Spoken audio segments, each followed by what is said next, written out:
in all his glory. We're going to go over many of the whys we voted for him.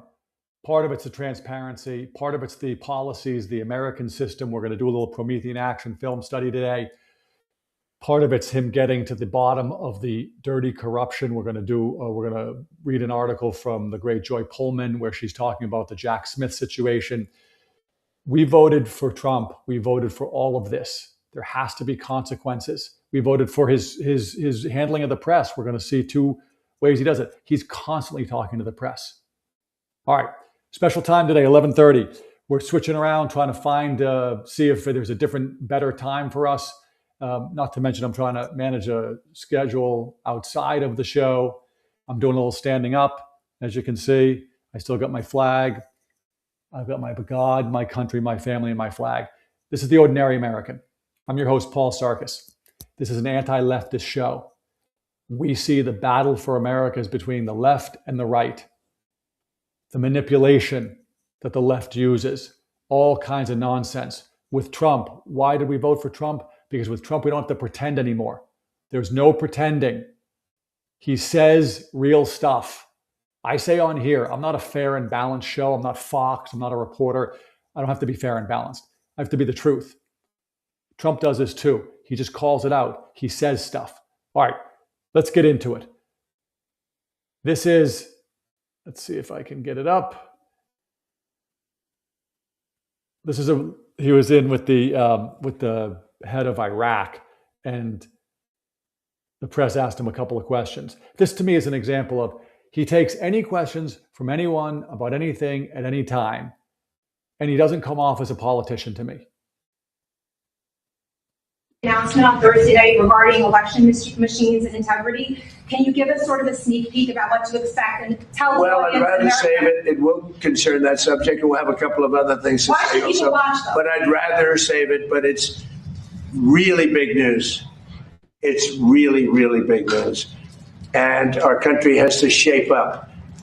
But that's what we're going to be talking about Thursday. Is it doesn't get bigger, because without free and fair elections, you don't have a country. We'll be discussing other things too, but it's going to be a very big announcement. Yeah. We'll be discussing other things, but it's about free and fair elections. Okay? This is going to lead into the next stuff we're going to do. But he doesn't come off as a politician. He doesn't come up with a word salad. He says it's a very big news. He tells us. He says if we don't have free and fair elections, nothing else matters. He's right. Okay? We talk endlessly about this because it needs to be talked about. California is the worst, best, however way you look at it, example. Total corruption. All of the elections in California are corrupted. The Democrat Party, when was the last time they had a legitimate primary? It certainly wasn't 2024 because they had a primary and they nominated Joe Biden and he didn't run for president. So it wasn't 24. It wasn't 20 because Bernie was going to win. And it wasn't 16 because Bernie was going to win. And both times they corrupted it. By the way, look at that for a second. We all sit around and wonder, whoa, how did the Democratic Party get so left? Some of us in MAGA have been talking about this forever. In 2016, Bernie was going to win. So they've been left for a long time. But go back farther with the primaries. Maybe, I suppose, 2012. I doubt 2008.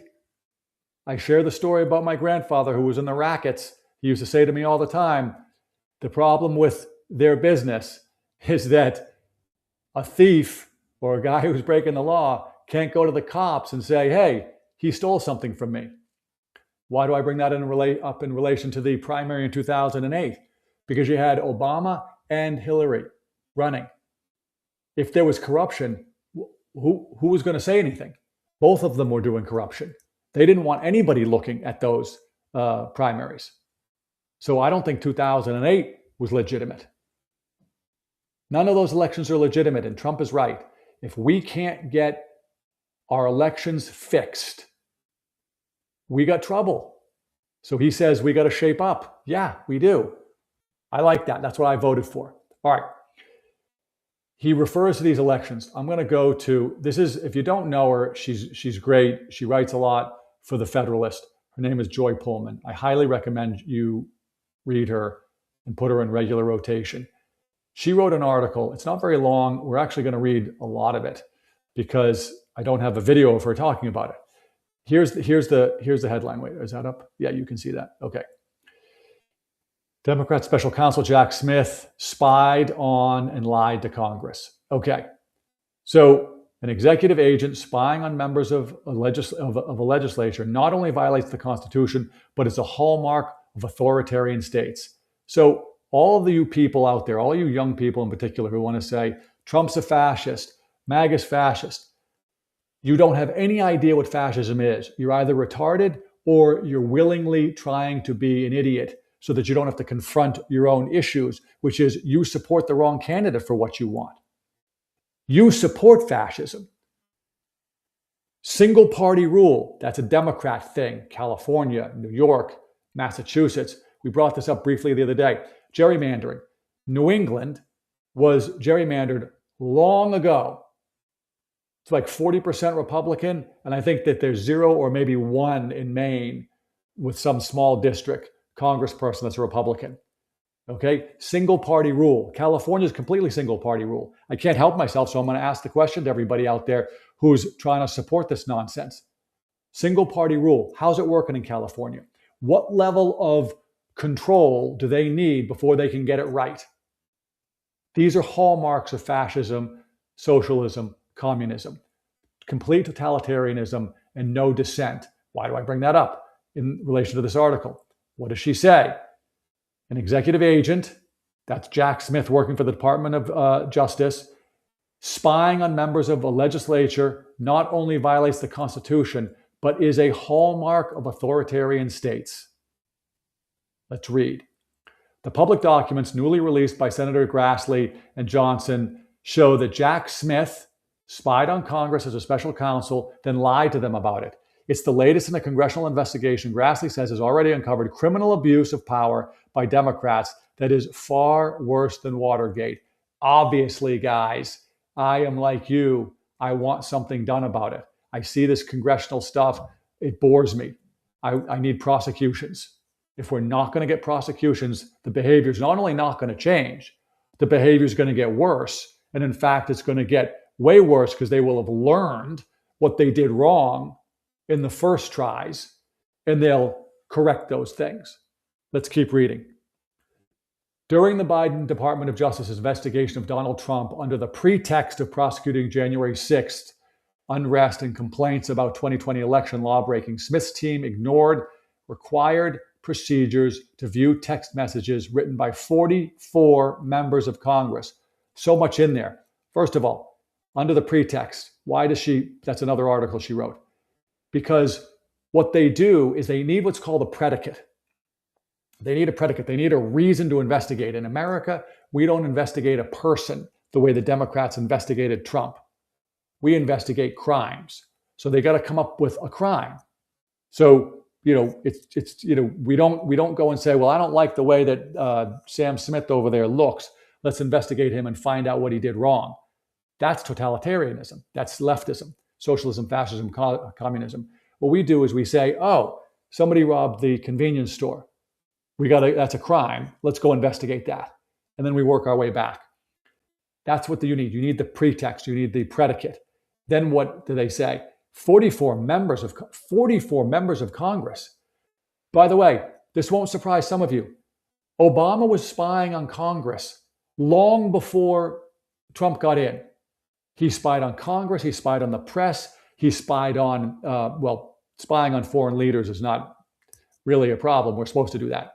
But he spied on James Rosen, I believe it was James Rosen from Fox, and including tapping the phones at his parents' house.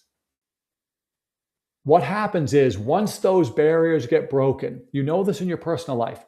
Let's say you're not going to eat, sweets for Lent. Okay, if you break that one time, it becomes easier to break it a second time, and then a third time, and it gets harder to go back to it.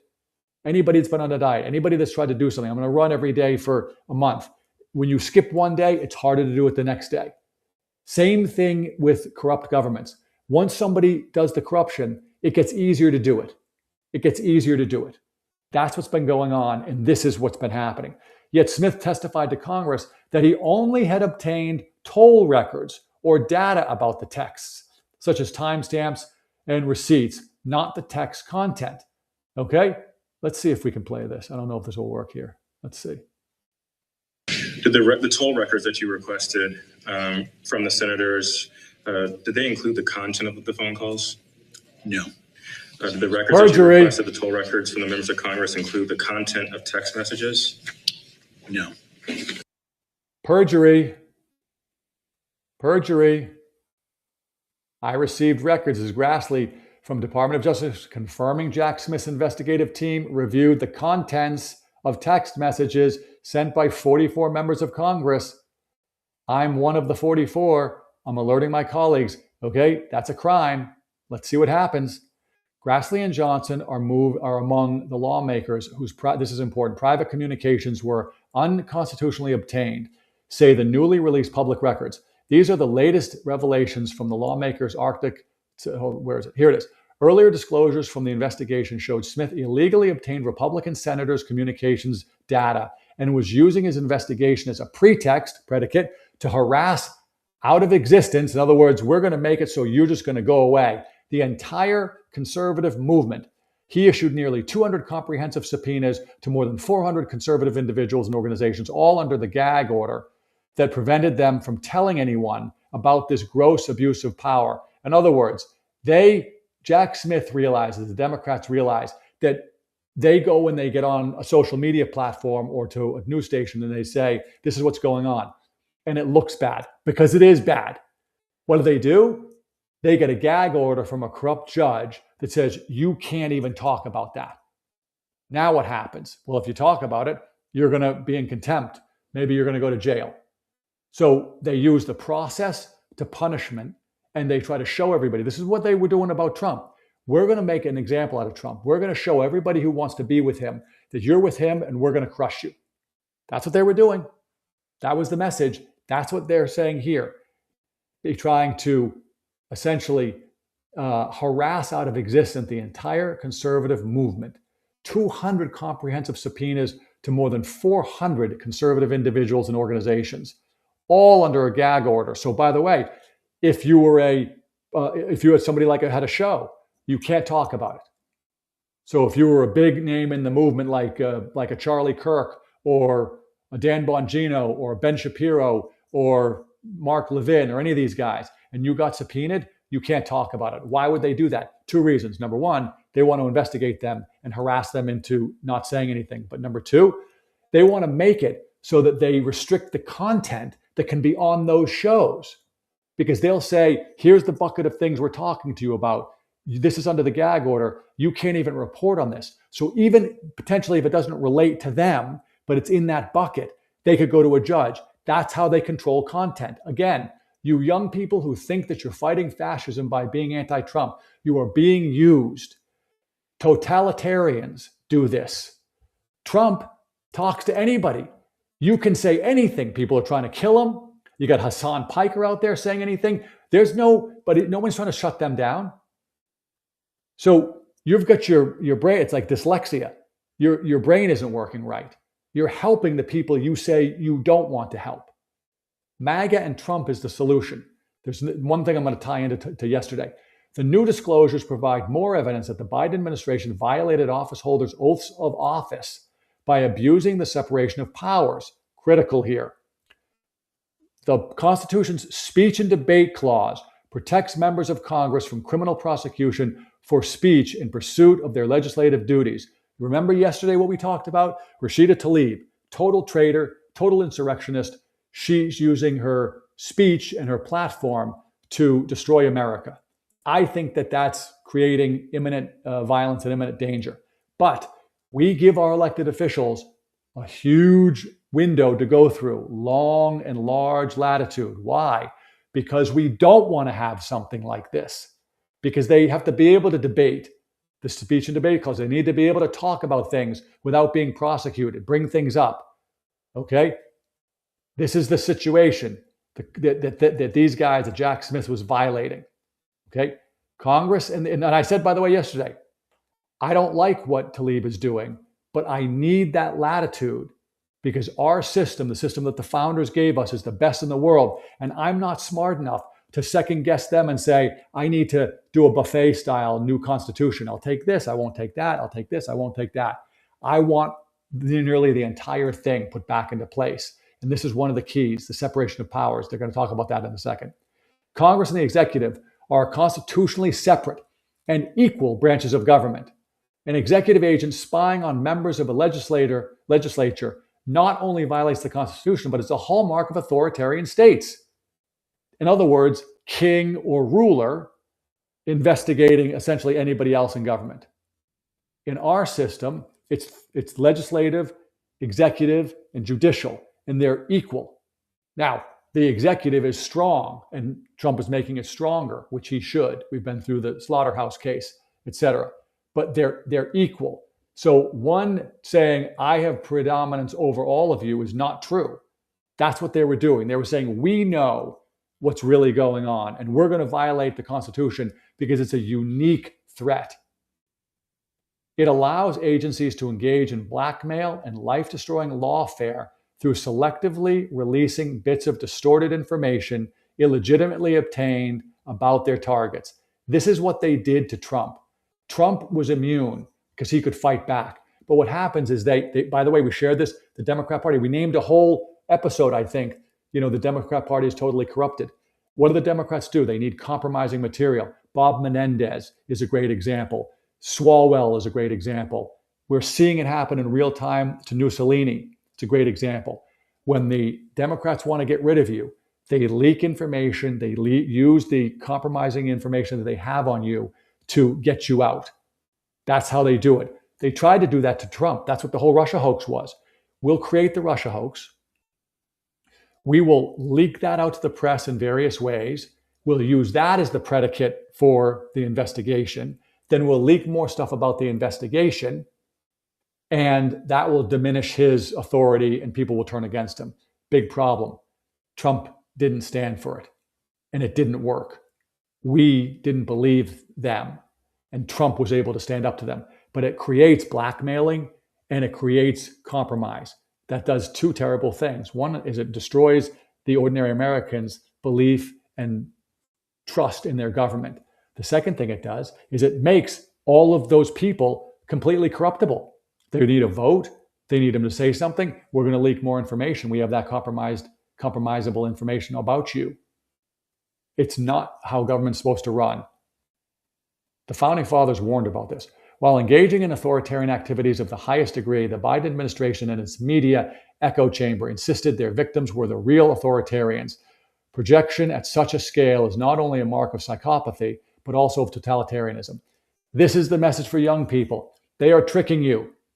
The fascists are saying, go after the fascists, they're the other guy. Donald Trump has shrunk the size of government. That alone is the most anti-fascist thing anyone can ever do. Governments don't get smaller under fascism, they get bigger.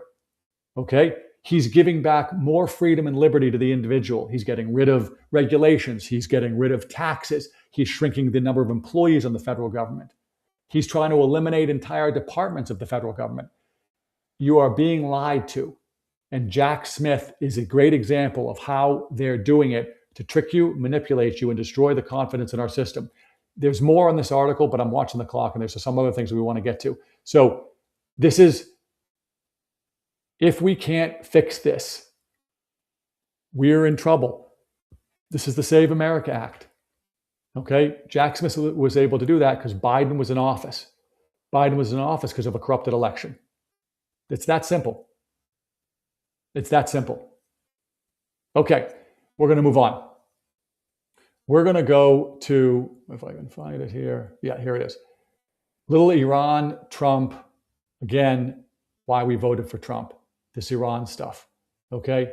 First of all, the nonsense that somehow the idiot Biden or Obama was better against Iran is just a total farce. Okay? They have no more nuclear weapons. That alone is worth the price of admission. Zero. None. And they aren't going to get them. And they aren't going to get them. The Middle East is coming together around this enemy. Two, that's a great outcome. Great outcome. They're working with Israel, the Abraham Accords, and they'll strengthen. Great outcome. Okay? 3, which I don't think was planned, but because of the Iran situation, the Gulf countries, we talked about this yesterday, are finding ways to work around the Strait of Hormuz, and other suppliers, US, Canada, Brazil, Venezuela, are filling the gaps, doing deals with buyers.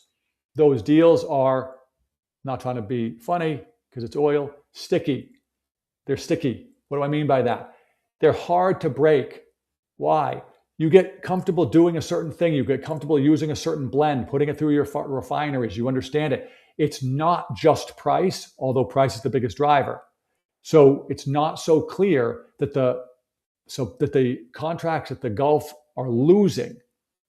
The U.S. did a big deal with Japan. The U.S. did a big deal with the EU. We played yesterday the pipeline up in Vancouver that's starting to really hum, over 500,000 barrels a day now, ongoing. It's not clear that that will go away. So just those things, way better off. Okay? Now let's listen to this report. We'll break it up a little bit. Getting worse than the last. He says he's saving energy targets for last and did reiterate that Iran has no choice but to make a deal.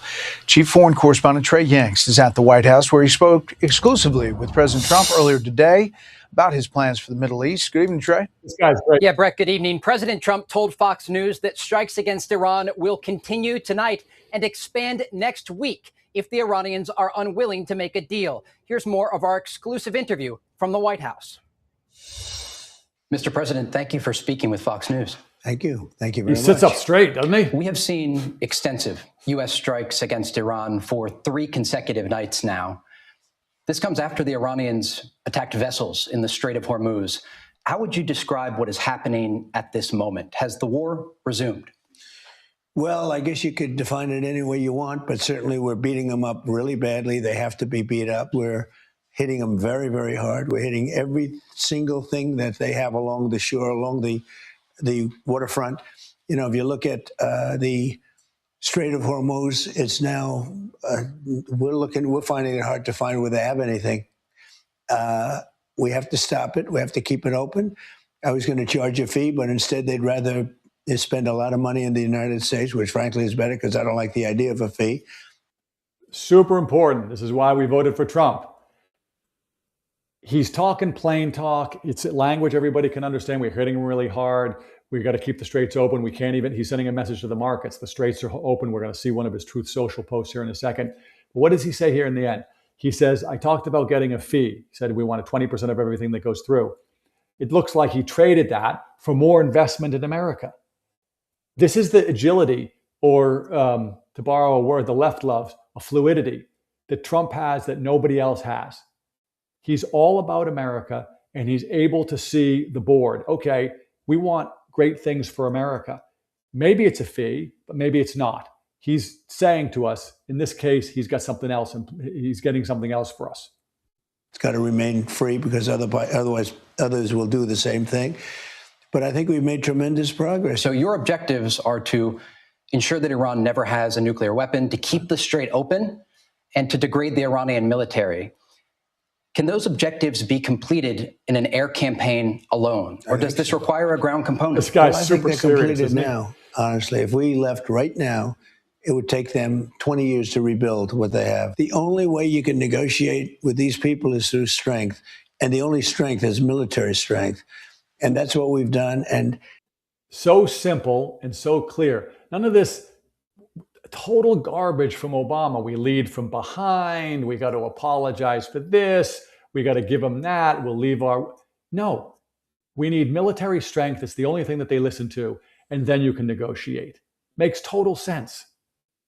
I mean, literally 2 days ago, we had a deal. And then they broke it at the last moment. They broke it. Will these strikes continue? They'll continue until I say it's enough. I mean, they'll continue. They've been... the word the military likes to use is degrade. They've been degraded to a very low level. And they have fight. You know, it's like a great boxer. You think you have him beat, and then all of a sudden he comes back and he gives you a shot. They have some fight left, but they don't have much. And their weapon degrading has been incredible at a level. Nobody thought it was possible to do it this quickly. You posted today on True Social comments that you made back in 1988 about Karg Island. And at the time you said, one bullet shot at one of our men or ships, and I'd do a number on Karg Island, I'd go in and take it. Yeah. Do you still intend to take Karg Island? So I can't say that to you because if I did, it would be foolish, right? But Common sense. He can't give up the military secrets. So he just says, I can't tell you. He doesn't, come up with verbiage and word salad and wordsmithing stuff. He just says, I can't tell you. That's also very clear to the enemy. And by the way, look at that. How many people even knew what Karg Island was back in the 80s? I don't think many. But he was paying attention and he understood and he had the same point of view then that he has now. And it was right back then and it's right now and it's working. it'd be nice to make a little headlines, but it would be foolish. But I'll tell you about Karg Island. So we've already... Are you ruling out a ground campaign in a limited capacity? I don't want to say that either, but I would say no if I thought it was appropriate. I'd say sometimes you need a ground campaign, but we have other people that will do the ground campaign for us. But we already hit Karg Island, as you know, twice, even 3 times. I said, hit everything but the oil. Just leave that little area from 25 yards out. Leave that little area. Don't touch the oil.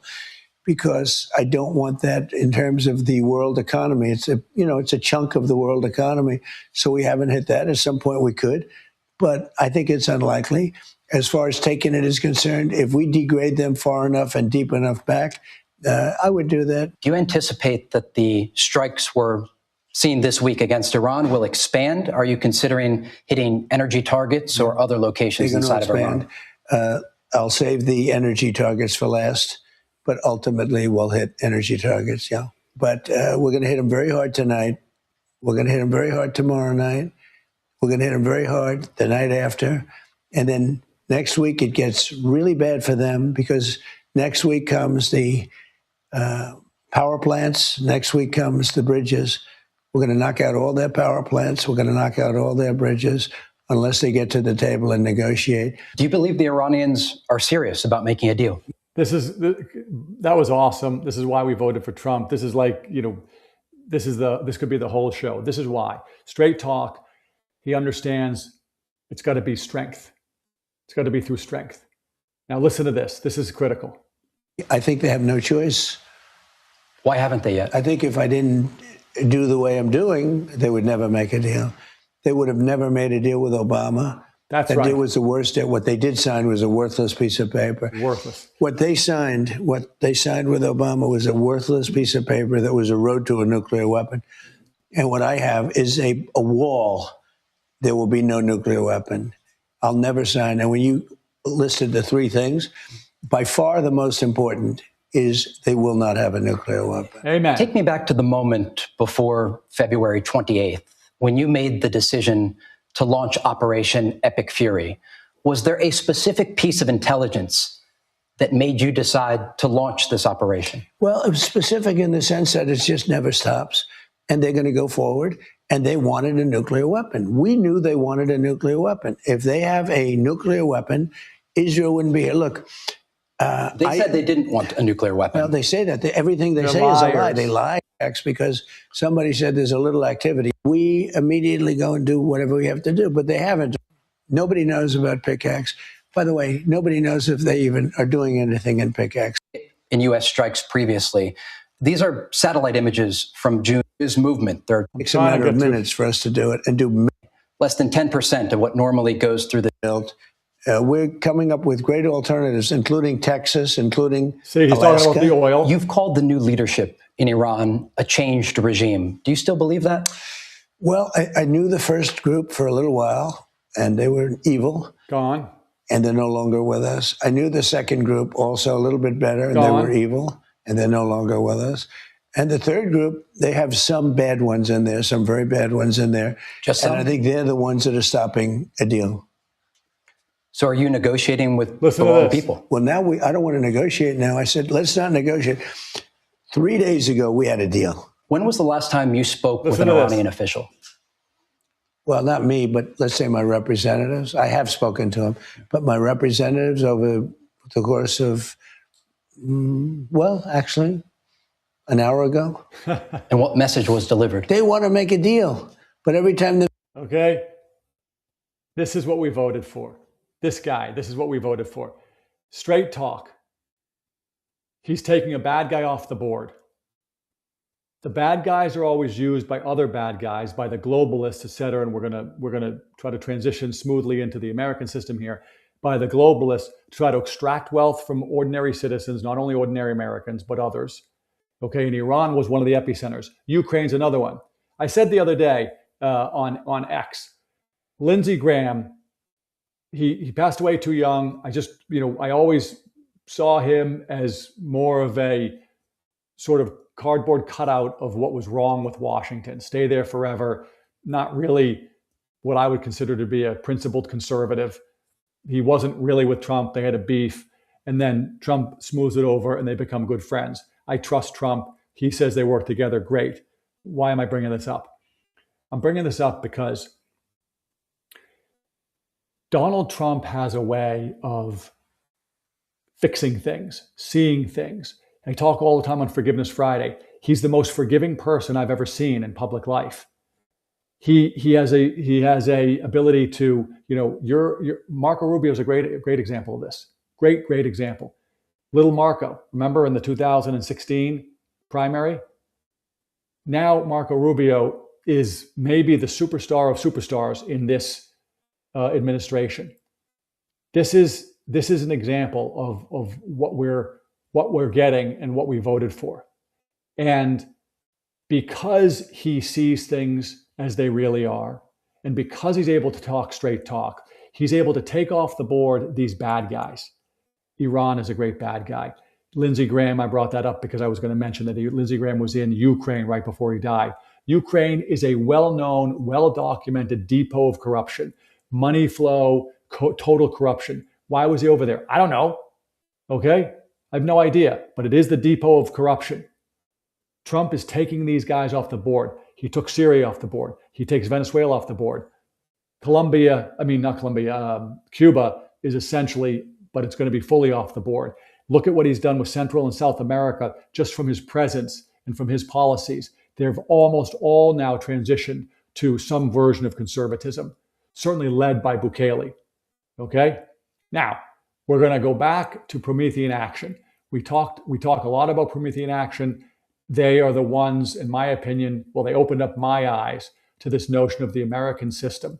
They opened up my eyes to this notion that Lincoln, McKinley, to some degree, JFK, I guess to some degree, FDR, were trying to institute the American system, the Hamiltonian system. What is it? It's very simple. We're going to manufacture everything that we need here: medicine, energy, weapons, the component parts of weapons, technology, anything that needs to come from the earth, rare earth minerals, etc., energy. We're going to do it all here because we can't rely on our enemies who will disrupt our supply chain.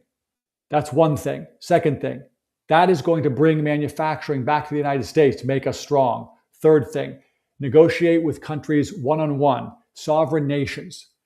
So we get to break out of this paradigm, and the Promethean Action Group does this better than anybody.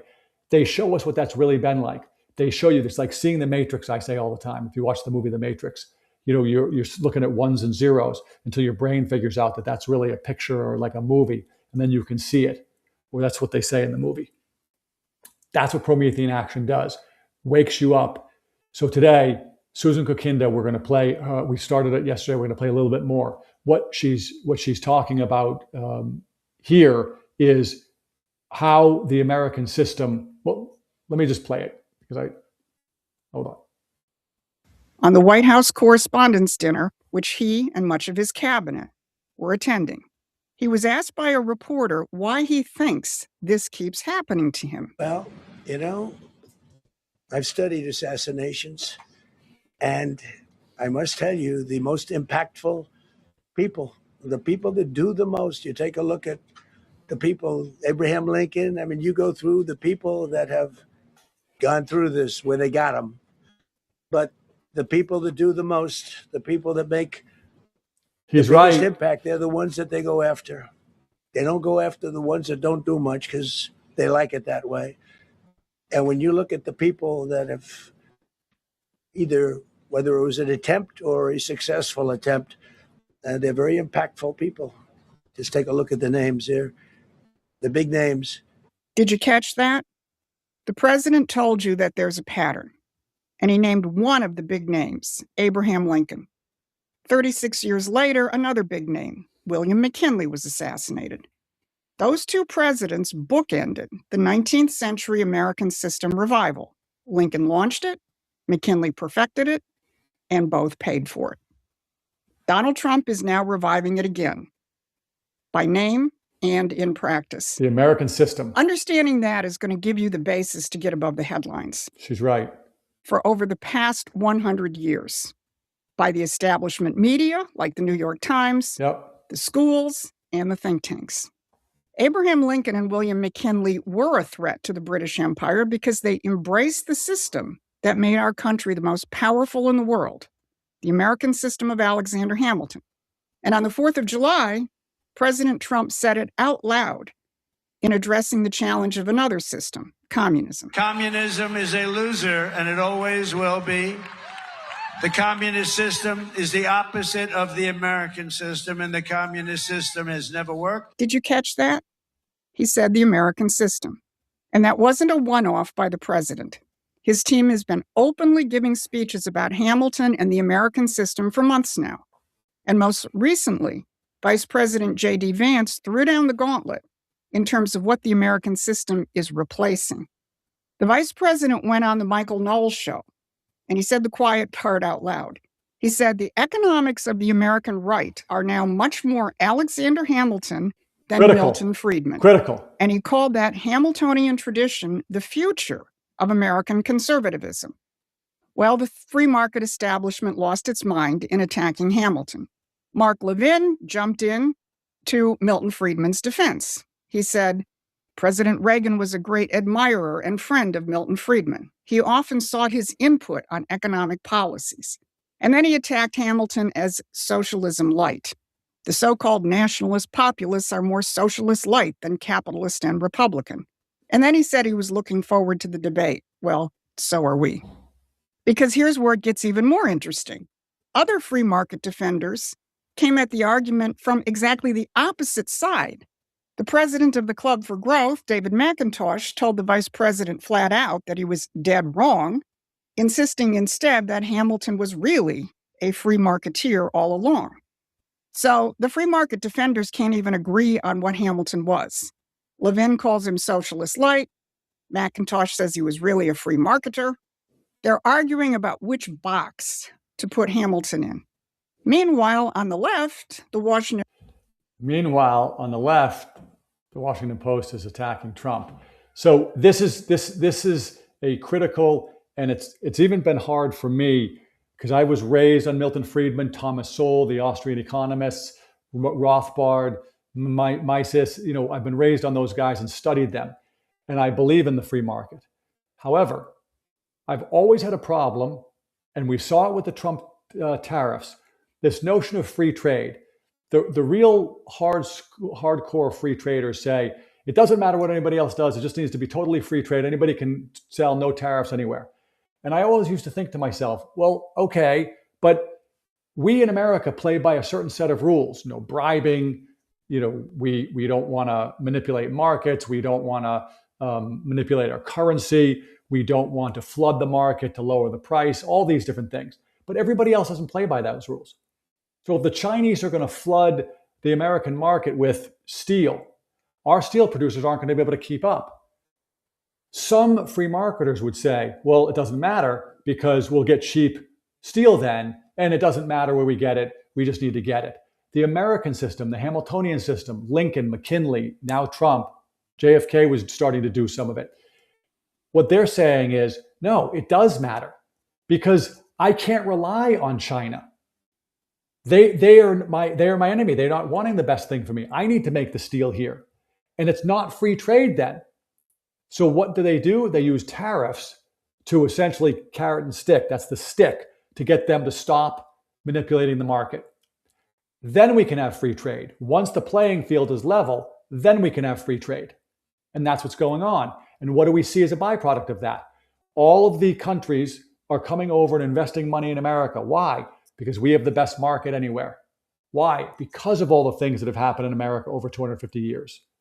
Everybody wants to criticize America. It's where everybody wants to be. We've done a whole episode, I think, on, or a big part of it, on how all the auto manufacturers are from Europe. They can't make the cars there anymore. Why? Too many regulations, green nonsense, stupid stuff. They're coming over here. Why? They can make the cars and make the factories without all that nonsense and no tariffs. If they make them over there, there's going to be a big tariff. You can't have the tariff on top of all the high costs to manufacture. We have the chip supplier, TMSC, or I forget the initials, Taiwan, whatever it is, investing trillions over here in, or I think it's trillions, maybe it's hundreds of billions in Arizona to build a plant. We're going to have these things built here. So we're getting the jobs, we're getting the taxes, it's a whole other story. We're getting the economic activity, and we're getting the security in our chain. So that gets back to this stuff with Milton Friedman. Milton Friedman, yes, but you can't be tricked. And it's kind of like being a child. It's like, my daughter, who's now almost 18, when she was 6, it was super easy to argue with her. We were having fun or talking about something because she didn't have the brain to figure out how to do an argument. That's what it's like. Well, I'm a free trader. Then you have to be for free trade forever, and you have to let us have no tariffs. Wait. I'm not retarded. I'm for free trade, but I'm for America first. So free trade within the system that works. And what Susan's going to go into, and we're not going to have time to do it today, we might get into it tomorrow, is she goes in and shows how Reagan used some of the American system with tariffs. So it's this notion, and the big disconnect for conservatives, for especially the economic-minded conservatives, is that the government right now is making investments in companies. The most high profile is Intel. So a conservative like me would say, we don't want the government involved in that stuff. And while that's true, we have to also live in the world as it really exists. And we need chips made here. And if we use our essentially country's balance sheet to help that American company make American chips for American products, that probably helps us. That's why we do it. But people like me have in their heads all of the shenanigans that goes on with government investing in companies, the cylinders, the green scams, etc., all of that. And so we say we can't do it. It gets back to this argument. It can't be always or never. It gets back to the founding fathers saying, if men were angels, we wouldn't need government. Federalist 51, the great little James Madison. But if men were angels, we wouldn't need government. And we've got a system that's built on ambition countering ambition. I'm not going to go into that full detail, but that's the essence here, which is that it matters who's in office. Yes, it's true. When you have a Biden in office, it is corruption central. Obama, the same thing. They're going to use the Department of Justice to spy on people, spy on the legislature, spy on their political opponents. They're going to do dirty deals with Ukraine and other things and put the vice president's son on the board, and he's going to be getting paid and all these things. So it matters who's in office. But if you have a person who's an advocate for America, like Trump, doesn't mean he's perfect, but he's an advocate for America, then the deals that the government are going to do are going to be trying to enrich America. So that's the sort of explanation of it. I often will say, and the founding fathers wrote about this, the problem with government, well, it's several-fold. The problem with government is that as it gets too expansive, it takes over too much of society. Big government, big problems, small government, small problems. As it gets bigger, what happens is it induces people and companies to do what's called rent seeking, to spend money to try to get the legislature and the laws and the regulations to work for me and against my competitor. This is a common tactic. But if it's smaller, it can affect fewer things. And then companies can't really use it to give them a competitive advantage. The problem with using government as a competitive advantage is that you take money out of the productive economy, innovation, building products, establishing relationships with customers, et cetera, and you put it into the elected class. send it down to Washington, D.C. It's essentially, by the way, just legalized bribery. That's all lobbyists are. It's legalized bribery. Because what happens is the lobbyists take care of the elected class people, and the companies or individuals pay lobbyists. Okay? Happens all the time.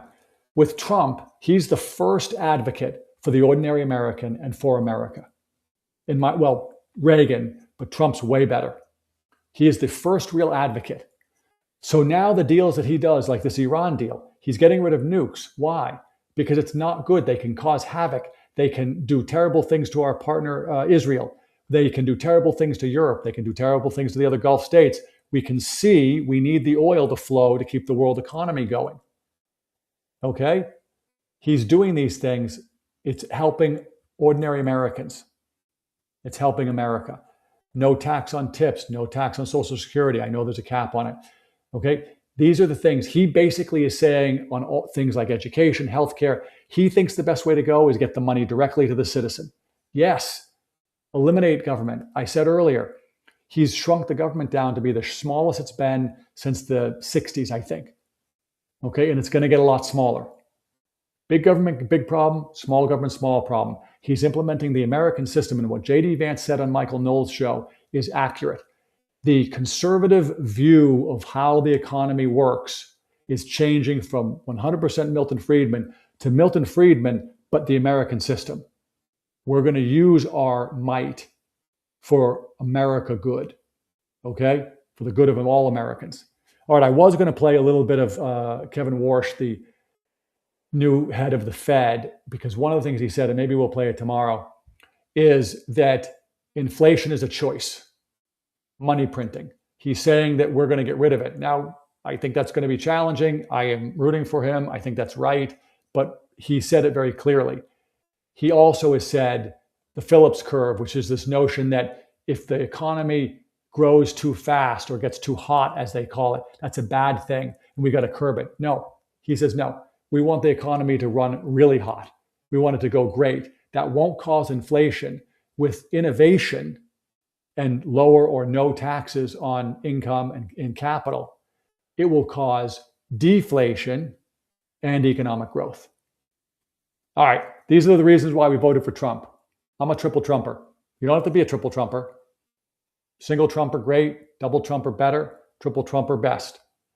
He is changing the world, and the entire establishment, the British imperial empire, the leftists, the globalists, the neocons, they all want him out.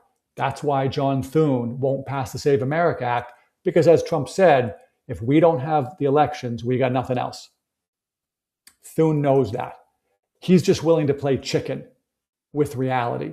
He's saying, I'll get rid of Trump, and then I'll come back and do something about the elections. Or worse, he's saying, I don't care if the elections are legitimate. I'm good. I'm in office already. Trump is the first advocate for America and ordinary Americans. All right. We appreciate you being here. Keep the comments coming, especially you lefties. I love it. Can't offend me. I got a thick skin. Okay? You're wrong.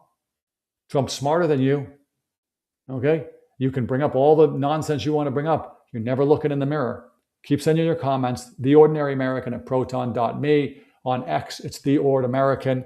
We are fighting the fight in advance of the midterms, but also for 28. It's a fight between the left and the right. And we are anti-leftist and anti-Democrat. If you're voting for Democrats, you are breaking yourself into jail. All right. Like, subscribe, and follow. We will be back here tomorrow at 2 p.m.